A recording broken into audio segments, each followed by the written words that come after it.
অবশেষে কমে গেল গ্যাস সিলিন্ডারের দাম। 2025 সালের 1 জুলাই থেকে এলপিজি সিলিন্ডারের পরিবর্তিত দাম কার্যকর হয়েছে।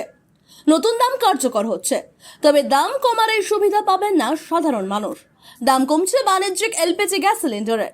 ঘরের জন্য যে সিলিন্ডার, তার জন্য দাম কমানো হয়নি। সোমবার রাত্রে তেল বিপণন সংস্থাগুলি বাণিজ্যিক এলপিজি গ্যাস সিলিন্ডারের দাম সংশোধন করেছে। মঙ্গলবার থেকে কার্যকর হওয়া 19 কেজি বাণিজ্যিক এলপিজি গ্যাস সিলিন্ডারের দাম 58.50 টাকা কমানো হয়েছে।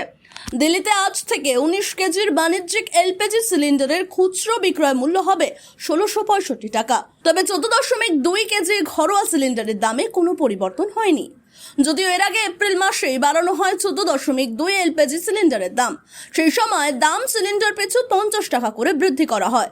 এপ্রিল মাসের 8 তারিখে ওই দাম বৃদ্ধির পরে এখন 14.2 কেজি এলপিজি সিলিন্ডারের দাম দিল্লিতে 853 টাকা, কলকাতায় 879 টাকা, মুম্বাইয়ে 852.50 টাকা এবং চেন্নাইয়ে 868.50 টাকা। Bureau report, sky news Bangla.